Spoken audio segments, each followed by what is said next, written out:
काय मंडळी, दिस इज हापूस अक्षय आणि मी स्वागत करतो तुमचं अजून एका न्यू ब्लॉगमध्ये. बऱ्याच टाईमपासून अशा टाईपच्या व्हिडिओची लोक वाट बघत होती, त्यामुळे हा व्हिडिओ असणार आहे पूर्णपणे आपल्या बाईकच्या लॉंग टर्म राईड रिव्ह्यूबद्दल. सो आत्तापर्यंत झालेले आहेत ह्या बाईकला. लिटरली हिचा काल बर्थडे होता, सो मला 1 वर्ष जस्ट कंप्लीट झालेलं आहे आणि आपण आत्तापर्यंत या बाईकला 15,400 सम किलोमीटर्समध्ये चालून झालेलं आहे.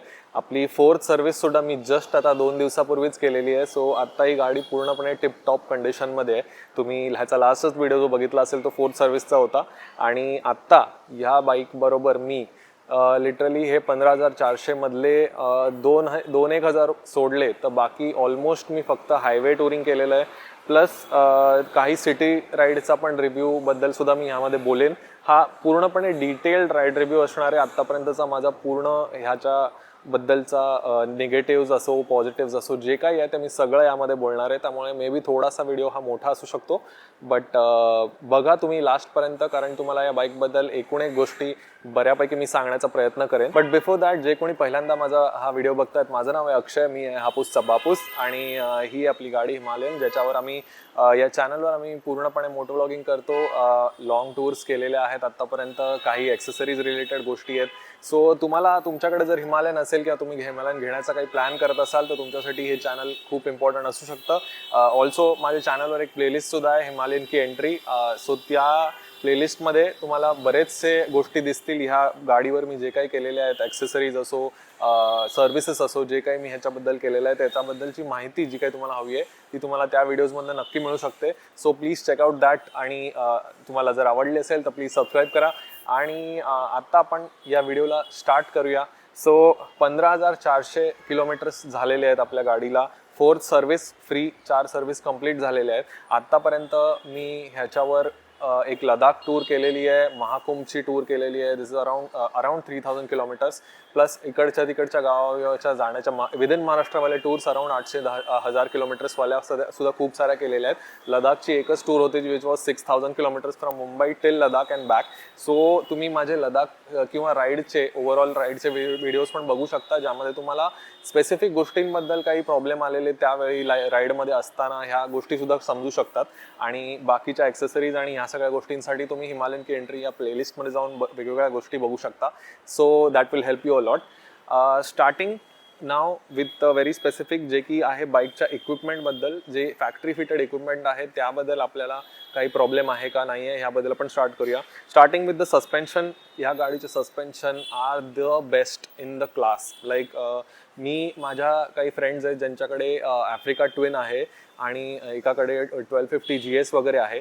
ते बोलतात की हे लाईक इलेक्ट्रॉनिक सस्पेन्शन्स आहेत आणि खूप महागाच्या गाड्या आहेत, तरीसुद्धा हिमालयनवर जे शोवाचे सस्पेन्शन आहेत फ्रंट अँड बॅक, हे दोन्हीही आउट ऑफ द क्लास आहेत. म्हणजे ह्याच्यासारखं कम्फर्ट तुम्हाला ऑफ रोड ऑन रोड कुठलीच गाडी देत नाही, असं त्यांनी सुद्धा रिव्ह्यूजमध्ये सांगितलेलं आहे, which I have experienced already. कारण हे बघा, ह्याच्या आधी माझ्याकडे कुठली स्पेसिफिक अशी मोठी गाडी नव्हती. सो माझ्यासाठी एका स्कूटरवरनं माझ्याकडे एंटॉर्क होती ह्याच्या आधी आणि क्लासिक होती. सो त्याचा आणि ह्याचं काही कंपॅरिझनच नाही आहे. सो मी जेव्हा ह्याच्यावर शिफ्ट झालो तेव्हा हे सस्पेन्शन माझ्यासाठी स्वर्ग होते. असं होतं की भाई तो ढगावर बसलोय मी.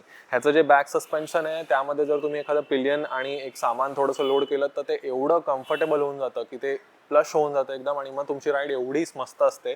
लाईक तुम्ही जेवढी लोड कराल the bike is more plush. आत्ता ती स्टॉक सेटिंगवर आहे, तुम्ही ॲडजस्टेबल आहे रिअर प्रीलोड आणि ह्याच्यासाठी ॲडजस्टेबल सस्पेन्शन आहे. बट त्यामध्ये आता मी काही चेंजेस केले नाही कारण मला काही खास करावं असं वाटलं नाही त्यामध्ये.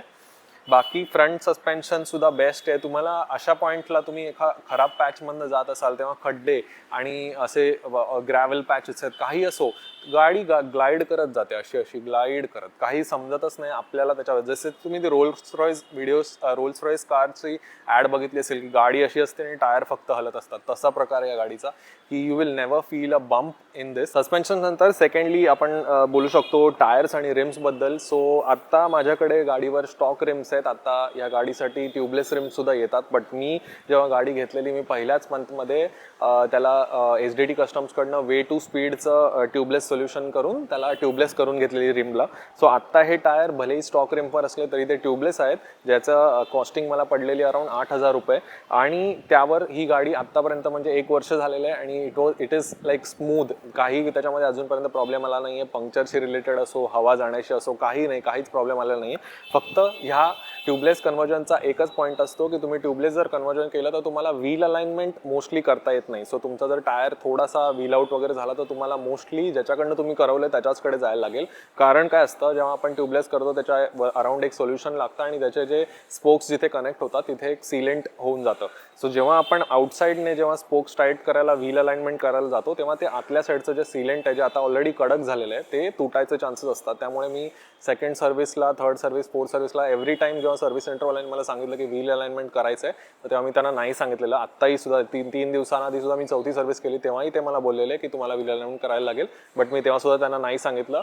हेमंत दादा SDT वाला त्याने मला सांगितलेलं की तिथे येऊन कर, मी तुला करून देईन हळूहळू आरामात, जेणेकरून ते तुटणार नाही. आणि परफॉर्मन्स म्हणाल तर टायरचे हे C8चे टायर्स आहेत, very good tyres. Highway performance ह्याचा एकदम बाप आहे. मी लडाखला होतो तेव्हा जे काय मी ॲक्च्युली म्हणजे खूप हार्डकोर ऑफ रोडिंग केलं नाही, एकदम रॉकी ऑफ रोडिंग, बट जेवढं पण मी मॉन्सून राईड्समध्ये केलं आहे, काही लडाखला केलं आहे, gravel full no road kind of रोड्सवर आम्ही चालवली आहे. These tyres perform very well. खूपच बाप एक्सपिरियन्स आहे यांचा. आत्तापर्यंत मी 15,000 चालवलं आणि मी टायर चेंज नाही केलेत, बट आत्ता ह्याची खरंच टायर चेंज करायची वेळ आलेली आहे. ऑलमोस्ट 1,000-2,000 किलोमीटर अजून चालतील मे बी, आणि त्यानंतर आपल्याला टायर चेंज करायची वेळ येऊ शकते. आता टायर्स आणि रिम्सबद्दल आपण बोलतोच आहे, तर सेकंडली आपण ब्रेक्सबद्दल पण बोलून घेऊया. ब्रेक्स आहेत ह्याचे ब्रेम्बोचे, हे खूपच इफेक्टिव्ह आहेत. आत्तापर्यंत मी ह्याला 130-140 पासून पण हार्ड ब्रेकिंग केलेली आहे, पण काही प्रॉब्लेम येत नाही. ह्यामध्ये ब्रेक पॅडसुद्धा आहेत, जे ब्रेम्बोचे ब्रेक पॅड्स आहेत, खूप एक्सपेन्सिव्ह आहेत. अराउंड 6,500चे सिंथर्ड ब्रेक पॅड्स येतात. तुम्हाला आफ्टर मार्केट ऑप्शनसुद्धा मिळतात जे की सिरॅमिक असतात, दुसरे अनसिंथर्ड असतात, असे बरेच काही ऑप्शन्स मिळतात. बट ह्याचे जे ऑफिशियल रॉयल एनफिल्डचे जे ऑफिशियल ब्रेक पॅड्स आहेत तेच बेस्ट आहेत असं मी बोलू शकतो. फक्त एकच प्रॉब्लेम म्हणाल तर मागचा ब्रेक थोडासा जास्त टाईट आहे. सो तो जर तुम्ही एकदम हार्ड ब्रेकिंग केली काही 100-120च्या स्पीडपासून तर थोडासा ABS किक इन होतो आणि थोडा स्किड होतो टायर, बट ते ठीक आहे, मॅनेजेबल आहे. ते आपल्या थोड्या टाईमनंतर आपण त्याला ॲडजस्ट करून घेतो. बाकी ह्या ब्रेकिंगमध्ये काहीच प्रॉब्लेम नाही आहे. एकदम मी 130-140वरनं पण हार्ड ब्रेकिंग करून गाडी थांबवलेली आहे खूप एकदम क्षणाभराच्या टाईममध्ये. आणि आत्तापर्यंत मला ह्याच्याचमुळे कुठेच असा क्षण नाही आला आहे की आत्ता अचानक गाडी थांबली आणि आपण ठोकणारच आहे का काय, नाही. The brakes work very nice. Next coming to the chassis of this bike, twin spark tubular chassis आहे. खूपच अमेझिंग रिस्पॉन्स आहे ह्याचा. ऑन रोड, ऑफ रोड, सिटीमध्ये सगळ्या बाबतीमध्ये खूपच निंबल गाडी आहे. तुम्ही जुन्या 411 हिमालयनपेक्षा जर म्हणाल तर ह्याचा परफॉर्मन्स हायवेवर खूपच बाप आहे या चॅसीमुळे. आता ह्याच्यामध्ये असं आहे की इंजिन जे आहे ते हँगिंग मेंबर आहे, म्हणजे ते लटकलेलं असतं. It's like a stress member on the chassis. हाच एक प्रॉब्लेम होता आपल्याला. तुम्ही जे काही न्यूज बघितल्या असतील जेव्हा चॅसी ब्रेकच्या काही न्यूज आलेल्या त्याचा तोच प्रॉब्लेम आहे. तो बेसिकली इंजिन आहे हे असं खाली लटकलेलं आहे, ते त्या 2 स्क्रूजनी चॅसीला कनेक्टेड असतं. सो ते जर स्क्रू काढून टाकले तर जे इंजिन खाली पडतं आणि तेच झालेलं होतं त्या टाईममध्ये. ते आधी लोकांना ह्या बाबतीत प्रॉपरली माहिती नव्हती, तेव्हा तशा गोष्टी चुकलेल्या. बट एक्सेप्ट फॉर दॅट हा जर पॉईंट सोडला तर नॉर्मली क्रेडल चॅसीस असतात तेव्हा त्यांच्या खालून पाईप असतो, बट ते असं नाही आहे ह्या बाबतीमध्ये. म्हणून हा एक थोडासा मायनस पॉईंट होता की त्यांनी ऑलरेडी तशी दिली असती, बट त्याच्याचमुळे ह्या ट्विन स्पार्क ट्युब्युलर चॅसीमुळेच आपलं हँडलिंग असो, ह्या ओव्हरऑल हायवे परफॉर्मन्स असो, ह्या बाईकबद्दल खूपच बाप चालतो. आणि मी आत्तापर्यंत जे काही ऑफरोड छोटं मोठं केलेलं आहे, हायवे परफॉर्मन्स जे केलेलं आहे किंवा जे काही पाण्यात बिण्यात चालवलेली आहे त्याच्यामध्ये chassis performs really well. After chassis coming to instrument cluster of this bike. आता जेव्हा बाईक लॉन्च झालेली तेव्हा इन्स्ट्रुमेंट क्लस्टर तुम्ही बघाल तर ह्याचा खूप मेजर पॉईंट होता, म्हणजे एकदम हायलाईट होती.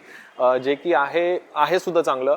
सर्क्युलर इन्स्ट्रुमेंट क्लस्टर आहे जे की फुल्ली डिजिटल आहे. आता fully digital circular instrument cluster पहिल्यांदाच कुठल्या तरी बाईकमध्ये आलेलं, प्लस हे कलर TFT टाईप आहे, त्यामुळे ह्याच्यामध्ये खूपच म्हणजे चांगल्यापैकी ब्राईट इन्स्ट्रुमेंट क्लस्टर तुम्हाला दिसतं. प्लस त्याच्यामध्ये मॅपचं इंटिग्रेशन आहे, बट त्याचा ॲप थ्रू करायला लागतं वगैरे, हा थोडासा एक मायनस पॉईंट होता. सो पॉईंट असा आहे की ह्याच्यामध्ये मॅपचं इंटिग्रेशन आहे. तुम्ही एक सेटिंग करून त्यामध्ये मॅप ओपन करू शकता. पण काय होतं, तुम्हाला तुमचा मोबाईल इन्स्ट्रुमेंट क्लस्टरला कनेक्ट करायला लागतो आणि तो मोबाईलचं स्क्रीन करतो. म्हणजे बेसिकली तुमचा मोबाईल त्या डिस्प्लेवर स्क्रीन करतो.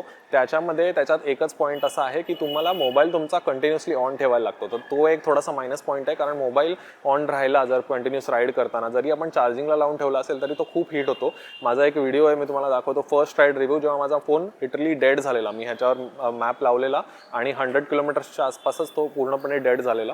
आणि तो एक मायनस पॉईंट सोडला तर अजून एक असं आहे की ह्याचा जो नाईट मोड आहे, म्हणजे बेसिकली जेव्हा डार्क असतो डिस्प्ले तेव्हा त्याची डिस्प्लेची ब्राईटनेस थोडीशी जास्त पाहिजे होती, सो दॅट आपण कंटिन्युअसली डार्कवरच ठेवून ऑल डे चालवू शकलो असतो. दिवसा थोडासा प्रॉब्लेम होतो, बाकी नाहीतर आपण ऑटोवर ठेवलं तर दिवसा व्हाईट असतो, मग आपोआप ब्लॅक होतो. हे functionality is all good. Plus त्याच्यामध्ये येणाऱ्या सगळ्या गोष्टी, ट्रिप असो, सर्व्हिस रिमाइंडर असो, वॉट एव्हर, व्होल्टेज असो, बॅटरी व्होल्टेज आहेच आलं, हीट आहे, टेम्परेचर आहे, बऱ्याच गिझमो गोष्टी आहेत ज्या की सगळ्या बाप आहेत त्या गोष्टीबद्दल. So next coming to the seat, ह्या गाडीची सीट जर तुम्ही बघाल तर इट इज व्हेरी कम्फर्टेबल. आत्तापर्यंत मी बऱ्याचशा गाड्या चालवल्या आहेत, त्यांच्यामध्ये मला ही सीट टुरिंग स्पेसिफिकली खूप कम्फर्टेबल वाटली. बऱ्यापैकी वाईड पण आहे आणि मागची सीटसुद्धा, even pillion seat is very wide.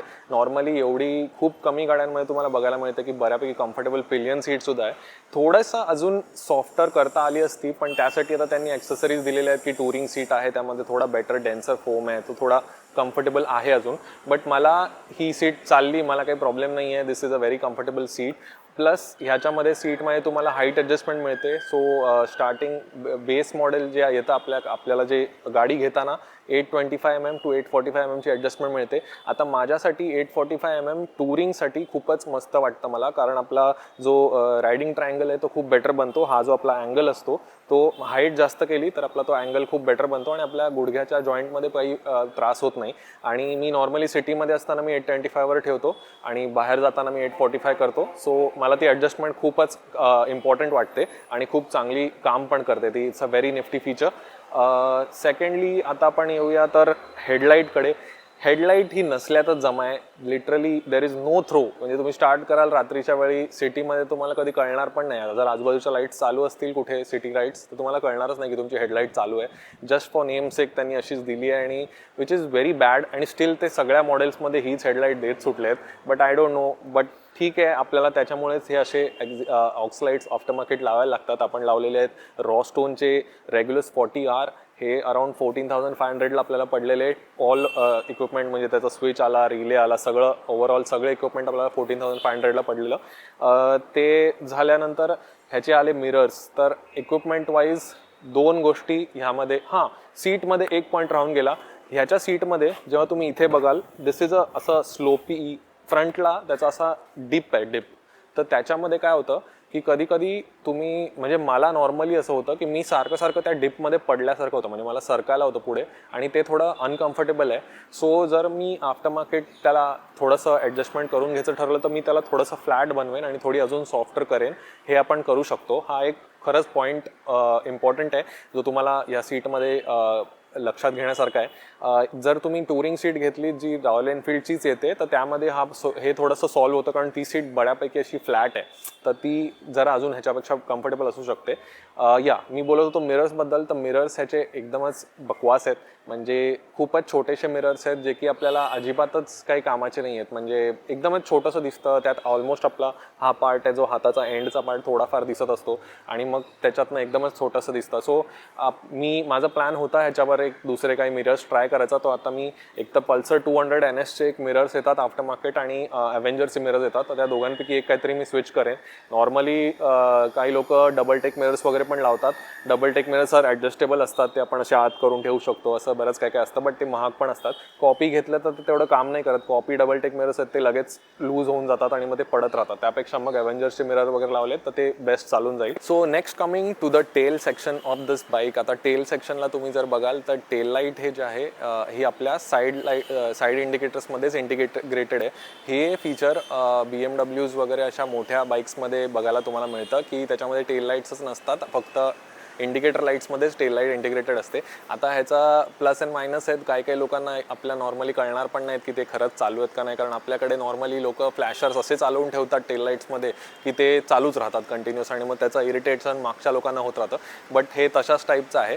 फक्त हे कसं आहे, हे जरा जास्त वाईड आहे. जर तुम्ही ह्याचं आता रॅली जर बघाल, रॅली काउल जे येतं ना त्याच्याबरोबर रॅली सीट आणि रॅली काउल बरोबर जर तुम्ही घ्याल ना, तर रॅली काउल बरोबर त्याचं जे टेल लाईट लावायचं जे टेल टायडी आहे ते थोडंसं क्लोज होऊन जातं आणि मग ते ॲक्च्युली परफेक्ट दिसतं. ते ह्यांनी ॲक्च्युअलमध्ये ह्या बाईकला जनरली द्यायला पाहिजे होतं. हे तर ह्याच्यामध्ये थोड्याशा टेल लाईट्स खूप लांब लांब दिसतात आणि त्याच्यामुळे त्या अशा फ्लॅबर करत राहतात.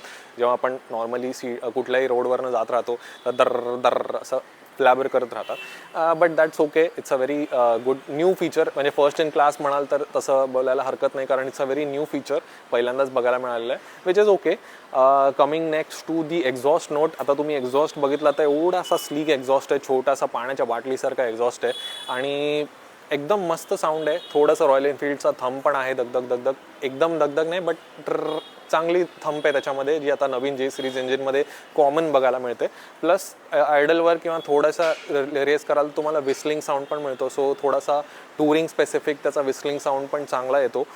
So that is also a good thing. मला खूप आवडतो ह्याचा एक्झॉस्ट नोट. आपण जेव्हा नॉर्मल टूर करत असतो तेव्हा परफेक्ट मस्त आवाज येत असतो या गाडीचा. सो नेक्स्ट आपण आता बोलूया ह्या गाडीच्या टँकबद्दल. सो टँक आहे आपल्या गाडीचा अराउंड 17 लिटरचा टँक आहे. ह्याच्यामध्ये 17 लिटर ऑलमोस्ट मी जेव्हा पण फुल करतो मला 1,500च्या आसपास वरचं पेट्रोल लागतं.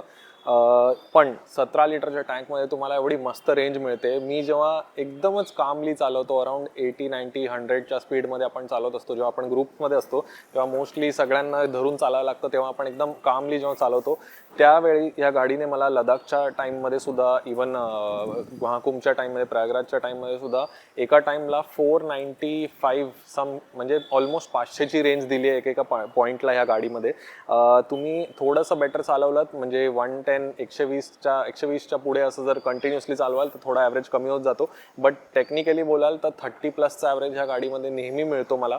काहीही झालं तरी आत्तापर्यंत मी फक्त सिटीमध्ये चालवताना हा ॲव्हरेज कमी होतो, अराउंड 25-26, कधी 28 या रेंजमध्ये असतो. डिपेंड्स की तुम्ही किती फालतू ट्रॅफिकमध्ये अडकलेला आहे, किती स्लो गाडी चालवता आणि ज्याने हीट खूप प्रोड्यूस होते. असं एकदमच वाईट कंडिशनमध्ये जर तुम्ही असाल तर ॲव्हरेज कमी होतो. पण जर मुव्हिंग ट्रॅफिक असेल, मुव्हिंग रोड्स असतील तर 28 ते 30चा ॲव्हरेज तुम्हाला गाडी अच्छा आरामात देऊन जाते.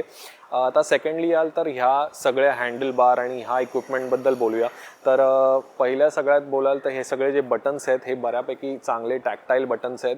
सो ह्यामध्ये काही प्रॉब्लेम मला तरी आत्तापर्यंत आला नाही. काही ज्या नवीन गाड्या होत्या, जसं की माझ्या मित्राची गाडी होती गौरवची, त्याला स्टार्टिंगलाच काहीतरी एकदा त्याने गाडी वॉश केलेली, सर्व्हिस सेंटरमध्येच वॉश केलेली, तेव्हा ह्या दोन्हीपैकी एका कुठल्या तरी जॉयस्टिकचा रिस्पॉन्स गेलेला.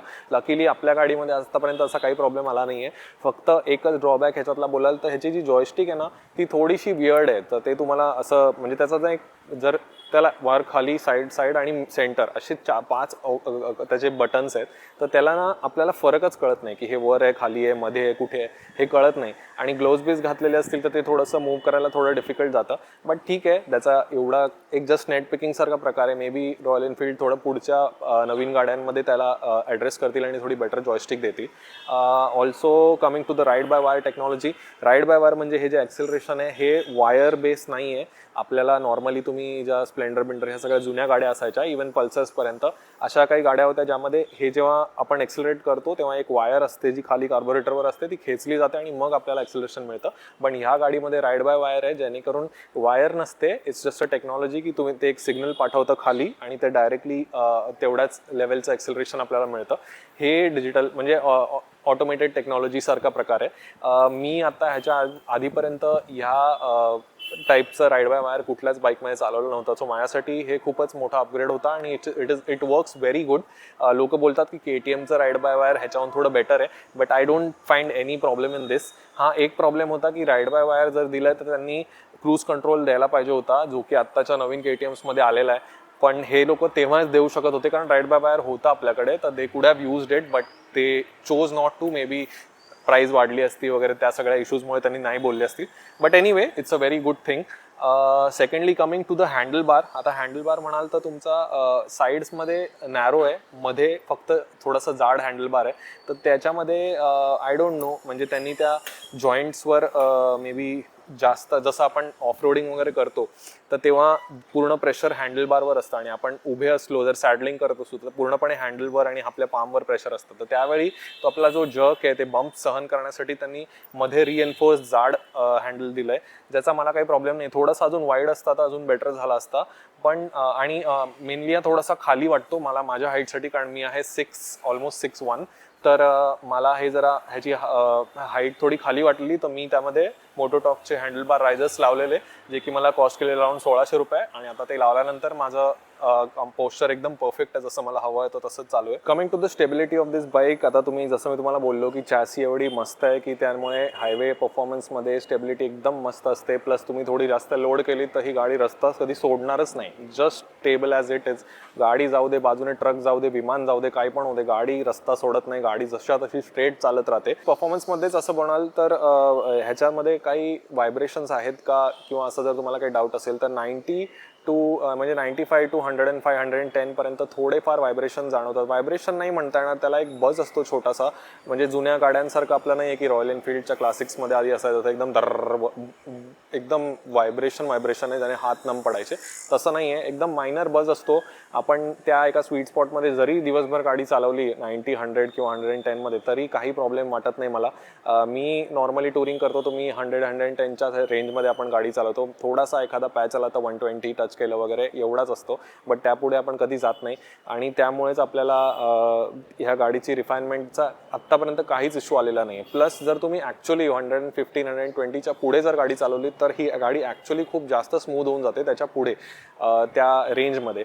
कारण काय होतं, म्हणजे तुम्हाला ऑलमोस्ट ट्विन सिलेंडर गाडी चालवल्यासारखं फील येईल. म्हणजे 120च्या पुढे गाडी खूपच स्मूथ आहे, पण आपण मोस्टली तिथे चालवत नाही. आपला जो स्वीट स्पॉट असतो 90 to 110च्या मध्येच असतो, त्यामुळे थोडंसं व्हायब्रेशन जाणवतं, लाईक फक्त ह्या हँडलबारवर इथे थोडंफार पायाच्या इथे आणि फुटपॅक्सवर. बट जर तुम्ही रायडिंग शूज आणि प्रॉपर ग्लोव्ज वगैरे घालून चालवता तर ते एकदमच मायनर जाणवतात, तरी त्यामुळे त्याचा कधी पुढे आपल्याला फरक पडत नाही. रिलायबिलिटीच्या बद्दल विचार केला तर आपण आता रॉयल एनफिल्ड आहे वगैरे असं म्हणतो की अरे जुन्या हिमालयनमध्ये असं चॅसी ब्रेक झालेली, कोन सेट इश्यू होता, हे होतं, तुटलेल्या गाड्या आणि काय काय काय काय बरेच इश्यू आलेले.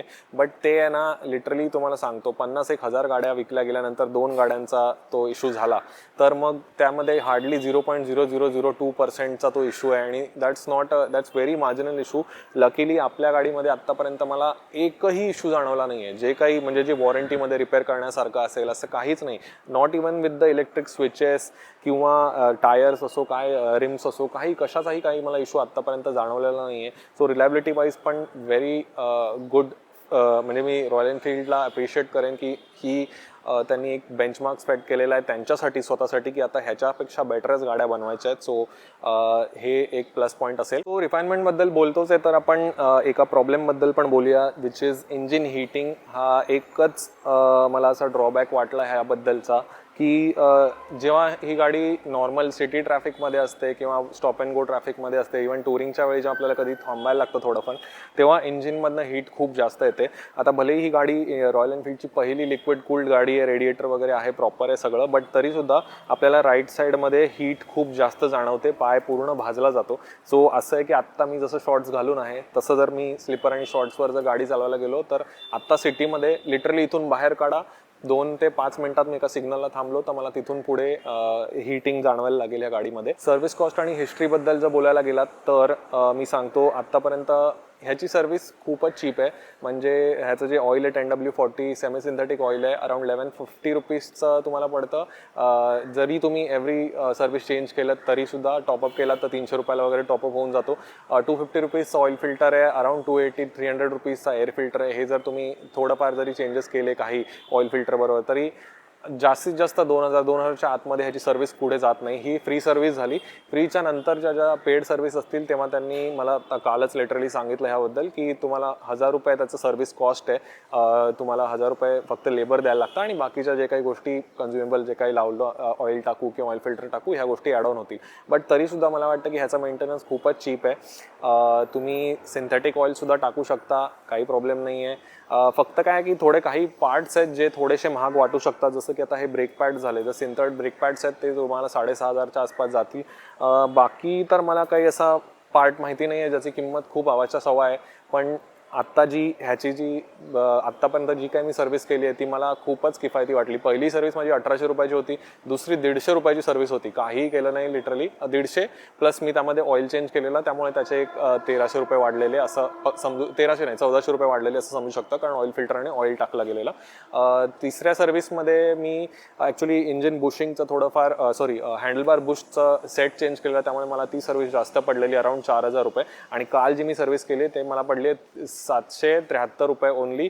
त्यामध्ये पण फक्त ते दोन्ही पण ब्रेक कॅलिपर्सचे ते ओव्हरहॉल केले गेलेले, त्यामुळे त्याचे थोडेसे लेबर जास्त लागलं, नाही तर ते पण आपल्याला 400च्या आसपासच पडली असती, 450 रुपीज. सो म्हणजे ह्या सर्व्हिस कॉस्ट आणि ह्याच्याबद्दल ही गाडी खूपच किफायती आहे.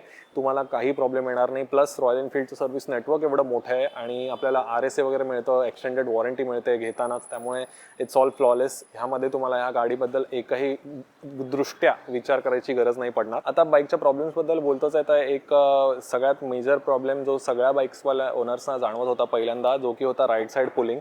सो तुम्ही नॉर्मली गाडी, आपण आता असं नाही मी म्हणते की तुम्ही हात सोडून गाडी चालवली पाहिजे, बट जेव्हा कधी आपण अचानक असं ट्राय म्हणून एक हात सोडून हात फ्री करायचे असतात तेव्हा आपण हात सोडतो, तेव्हा गाडी आपोआप अशी राईटला झुकल्यासारखी, राईटला वळल्यासारखी होते. आता सीन असा होता की लकीली मला पहिल्या टाईममध्ये थोडा टाईम असं जाणवत नव्हतं की राईट साईड पुल होते. मग मध्ये एका टाईमला मला एका सर्व्हिस नंतर मला जाणवायला लागलं की गाडी राईट साईड पुल होते. आणि मग मी थर्ड सर्व्हिसच्या वेळी जेव्हा आपले हँडलबार बुश वगैरे चेंज करून त्यांनी व्हील अलाइनमेंट एकदा केलेलं, त्यानंतर तो राईट साईड पुलिंग इश्यू नाही आला मला कधीच. आणि म्हणजे तेच सांगतो की लकीली मला जे काही जनरल प्रॉब्लेम्स लोकांना जाणवले ओव्हरऑलच, ते मला असे कधीच जाणवले आहेत माझ्या बाईकमध्ये, which I am very lucky about, touchwood इथे. सो तो एक आपला पॉईंट सगळ्यात कॉमन होता. अजून एक पॉईंट असा आहे की ह्याचं जे राईड बाय वायर आहे ह्यामध्ये एक थोडंसं थ्रॉटल लॅग आहे. म्हणजे तुम्ही 2,000 RPM वरनं जेव्हा पास होता, म्हणजे 2,000 टू थोडंसं पुढे, त्याच्यामध्ये ना एक थोडासा एक टाईम, एक सेकंडचा एक गॅप येतो, तर तुम्हाला थोडंसं पॉवर सुटल्यासारखी वाटते. But that is not a major issue. पण ते कधी कधी स्लो स्पीड्समध्ये चालवताना थोडंसं ते तुम्हाला जाणवतं. बाकी it's not a very big issue. Engine हिटिंगबद्दल तर मी तुम्हाला बोललो. त्याच्याच वरनं मी तुम्हाला सिटी कम्युटिंगबद्दलच्या इश्यूजबद्दल सांगतो की ही गाडी, आता बघा तुम्ही, ही गाडी हेवी आहे, 196 kgs, प्लस तुम्ही काही सामान ॲड केलं की ते 200 किलोच्या वरची गाडी झाली. आता तुम्हाला ह्या गाडीचा व्हील बेससुद्धा मोठा आहे, सो अशी लांब पण आहे ही गाडी. आणि ह्याच्यामध्ये इंजिन हीटिंग खूप आहे. आता 450cc सिंगल सिलेंडर इंजिन आहे, कुठली गाडी घ्या हीट होणारच आहे. व्हायब्रेशन्स तर जसं थोडेसेच आहेत, बट हीट ह्याची खूप जास्त येते. तर तुम्ही ऑन गोईंग ट्रॅफिकमध्ये ही गाडी नाही चालू शकत, खूप जास्त हीट होते, पायाला भाजल्यासारखं होतं. तुम्हाला चांगले जीन्स किंवा असं रायडिंग शूज वगैरे प्रॉपर घालायला लागतील जर तुम्हाला डेली ह्या गाडीवर कम्यूट करायचं तर. सो कम्युटिंगसाठी I don't prefer this bike, अजिबातच नाही. मी सरळ नाहीच बोलेन की जर तुम्ही सिटी कम्यूट तुमचा जास्त असेल तर ही गाडी अजिबात घेऊ नका. This is purpose built for touring. So तुम्ही त्यासाठीच जर ही गाडी, म्हणजे तिचा 50% जरी उपयोग तुम्ही ह्याच्यासाठी करणार असाल टुरिंगसाठी, तरच ह्या गाडीला कन्सिडर करा, नाहीतर नका करू. कमिंग टू अनदर इशू, जर तुम्ही म्हणाल तर ह्याच्यात काही नट्स अँड बोल्ट्स आहेत थोडेसे जे की लूज होऊ शकतात. जसं की हे जे पुढे टँकचं गार्ड आहे ह्याचे थोडेफार नट्स बोल्ट लूज होऊ शकतात. ह्याचं इथे आतमध्ये जे स्टेमचे नट्स आहेत ते थोडे लूज होऊ शकतात. ह्याचा जो बुशिंग्स आहेत त्याचे नट्स आपल्याला लूज होताना तर कॉमनली दिसतात. प्लस इंजिन गार्डच्या नट इश्यूजबद्दल तुम्हाला माहितीच आहे. This is not a big problem. थोडंसं रेग्युलर सर्व्हिस मेंटेनन्समध्ये तुम्ही ते टाईट करत राहिला टॉर्क रेंचने वगैरे तर काही प्रॉब्लेम नाही. आणि असं नाही की एव्हरी टाईम होतातच. तुम्ही एखादी मोठी राईड करून आलात किंवा 5-6 हजार आता किलोमीटर चालून झाले तर एकदा 5-6 हजार नंतर तुम्ही एकदा ट्राय करायला पाहिजे की त्याला सगळे नट्स बरोबर आहेत का नाही चेक करायचे आणि मगच आपण ह्याच्या पुढे जायचं. Another issue is with this console, जे आपला डिजिटल इन्स्ट्रुमेंट क्लस्टर आहे त्यामधला जे मॅपचा इश्यू आहे, म्हणजे मी तुम्हाला मगाशी बोललो की त्याचं जे मॅप आहे ते जर तुम्हाला चालू ठेवायचं असेल तर तुम्हाला मोबाईल ऑन ठेवायला लागतो. तर ते एक थोडं सॉफ्टवेअर अपडेटने जर आरीने त्याचं रेक्टिफाय केलं की जर तुम्ही फक्त मोबाईल बंद करून ठेवू शकलात आतमध्ये तर त्या मोबाईलची वाट लागणार नाही, एवढं तर चांगलं होईल. आणि ते मॅप मोस्टली लोक त्याच्यावर वापरू शकतील. आता मॅप नाही त्याच्यावर वापरतायत त्यामुळे लोकांना मोबाईल होल्डर लावायला लागतं, त्याच्यावर वेगळं मोबाईल लावून त्याच्यावर मॅप लावायला लागतो. किंवा ते जे आपले separate CarPlay Apple play devices येतात ते लावायला लागतात. तर त्याच्यामुळे तो थोडासा इश्यू आहे. आता एवढं कस्टलर चांगलं दिलंच आहे तर त्याचा उपयोग पण नीट झाला पाहिजे, ह्याच्यावर त्यांनी लक्ष ठेवायला पाहिजे होतं. सेकंडली ह्याची जी स्टॉक विंडशिल्ड आहे ही खूपच छोटी आहे. जर तुम्ही म्हणजे नॉर्मल सिटीमध्ये चालवत असाल तर दॅट्स फाईन, त्याला काही खास फरक पडतच नाही. स्टॉक विंडशिल्ड आहे त्याची हवा तुम्हाला इथे लागते डायरेक्टली, छातीपासून वर सगळी हवा लागते. सो ह्याच्यावर तुम्हाला काहीच प्रोटेक्शन नाही असं बोलू शकता. त्यामुळे मी आता हे प्रोस्पेक्ट लावलेलं आहे. ह्याच्या आधी मी कार्बन रेसिंगची एक विंडशिल्ड होती अख्खी, ती पण लावलेली, बट लडाखच्या आधी मला ती काढायला लागली कारण ती स्मोक ब्लॅक होती तर मला त्याच्या थ्रू रात्री दिसायचं नाही, म्हणून मी आता हे असंच लावलं आहे. आता ती विंडशिल्ड माझ्या भावाच्या गाडीवर आहे, बट ती सुद्धा बेस्ट काम करत होती. त्यामध्ये तुमच्या जस्ट कपाळाच्या वर हवा लागायची, म्हणजे तुम्ही नॉर्मल गाडी चालवताय तर इथून कपाळाच्या वर ह्या डोळ्याच्या वर हवा लागायची, विच इज ओके. आपलं जे फेस चा पार्ट होता, माझा कॅमेरा असतो टोरिंगच्या वेळी, तर तो त्याच्यावर हवा येत नाही तर आपल्याला विंड डिस्टॉर्शन थोडं कमी जाणवतं. आणि ह्याने सुद्धा तेच काम होतं, फक्त ह्याने काय साईड ह्याचे जरा थोडेसे कटआउट होतात, तर त्यामुळे थोडा शोल्डरला इथे हवा जाणवते. कार्बन रेसिंगच्या विंडशिल्डमध्ये ते जाणवायचं नाही. बट हां, फॅक्टरी वाईज जी विंडशिल्ड येते ती बोरिंग आहे. जर ह्याची तुम्ही कंपनीची ॲक्सेसरी विंडशिल्ड घेतली टुरिंग विंडशिल्ड तर ती पण अशीच लांबट आहे मुकुटासारखी, तर त्याच्यामुळे त्याने तुम्हाला असं प्रोटेक्शन मिळेल की डोळ्यापर्यंत हवा जाणवणार नाही, त्याच्यावर लागेल, बट साईड्सने हवा येतच राहते, तो शोल्डरला तुम्हाला हवा जाणवणारच आहे. हा एक पॉईंट आहे. अजून एक इश्यूचा पॉईंट बोलाल तर रॉयल एनफिल्डचं सर्व्हिस नेटवर्क. आत्ताच मी तुम्हाला रॉयल एनफिल्डच्या सर्व्हिसची तारीफ केली की तुम्हाला ह्याची सर्व्हिस खूप स्वस्त वगैरे मिळेल, तुम्हाला मेंटेन करायला जास्त पैसे लागत नाहीत. बट प्रॉब्लेम असा आहे, इवन दो त्यांचे service centre all over the India, all over सगळीकडे तुम्हाला जागोजागी मिळतील, बट प्रॉब्लेम असा आहे की रॉयल एनफिल्ड गाड्या विकतच एवढं की त्यांना त्यांचे सर्व्हिस सेंटर्स नेहमीच फुल असतात, की तुम्ही कधी पण जा, ते तुम्हाला असं तिथे लिहिलेलं असतं 90 मिनिट सर्व्हिस वगैरे, तुम्हाला फास्ट सर्व्हिस मिळणार वगैरे, बट विच नेवर हॅपन्स. मी सुद्धा जेव्हा पण गेलो आहे, मी सकाळी 11ला गेलो सर्व्हिसला तर मला 4ला गाडी मिळते, पण तरीसुद्धा मी गाडी सोडून येत नाही. मी नेहमी तिथे बसून त्यांच्या समोर करून घेतो, व्हिडिओ काहीतरी काढत असतो, बट मी ते समोरच करून घेतो. सो त्यांचे कसं आहे की टेक्निशियन्स लोक थकतात, एवढ्या गाड्या आहेत, दिवसभर 40-50 गाड्या सर्व्हिस करतायत, बट संपतच नाही.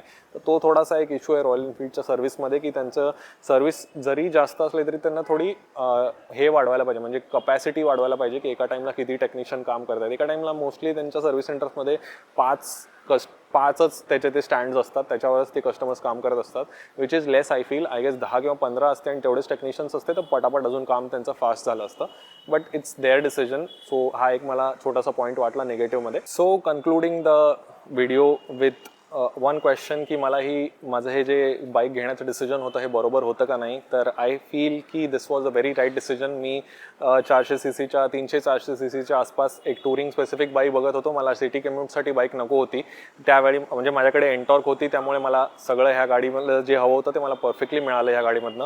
प्लस किंमतसुद्धा बऱ्यापैकी अफोर्डेबल होती, 3.5 लाखाच्या आसपास तुम्हाला अशी कुठलीच बाईक अजून मिळणार नाही. KTMs are over 4 lakh rupees 400 सीसीजमध्ये जर बोललो तर. मायलेज सुद्धा चांगला आहे, सर्व्हिसेसची काही प्रॉब्लेम नाही आहे, सर्व्हिस सेंटर्सचा काही प्रॉब्लेम नाही आहे.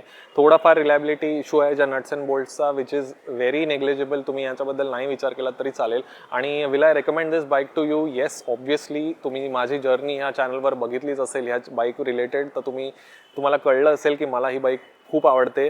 I will definitely recommend this bike to you. You should definitely go for it जर तुमचं बजेट अराउंड 3 ते 4 लाखाच्या मध्ये असेल आणि 400 सीसी बाईक तुम्हाला हवी असेल तर. टुरिंगसाठी, ऑफ रोडिंगसाठी सुद्धा थोडंफार this bike is very good. City कम्युटसाठी I will not recommend, but 90% touring आणि 10% सिटी कम्युट असेल तर this is the perfect choice for you. आणि आत्ता जस्ट मी एक छोटीशी राईड करून आलो आहे प्रतापगडला आणि आत्ता काही दिवसातच मी परत पुढे काही राईडसाठी पण जाणार आहे. सो अशा टाईपच्याच गोष्टी या चॅनलवर आपण करत असतो. मी बाईक रिलेटेड काही गोष्टी करतो, मग राईड्स करतो, थोडंफार लाईफस्टाईल ब्लॉगिंग पण करतो. सो तुम्हाला हा व्हिडिओ जर आवडला असेल तर नक्की सबस्क्राईब करायला विसरू नका. ऑल्सो या बाईक रिलेटेड मी बऱ्यापैकी गोष्टी आता कव्हर केल्याच असतील, बट जर तुम्हाला तुमच्याकडनं काही डाऊट्स असेल तर मला कमेंट्समध्ये विचारा, मी नक्की त्यांना आन्सर करेन. आणि तुम्हाला ह्या बाईक रिलेटेड अजून काही डिटेल्स हवे असतील तर मला पर्सनली तुम्ही विचारू शकता. अजून काहीतरी इंटरेस्टिंग टॉपिक घेऊन आता आपण पुढच्या व्हिडिओजमध्ये भेटूया. या व्हिडिओमध्ये एवढंच होतं, भेटूया पुढच्या व्हिडिओमध्ये. Bye bye.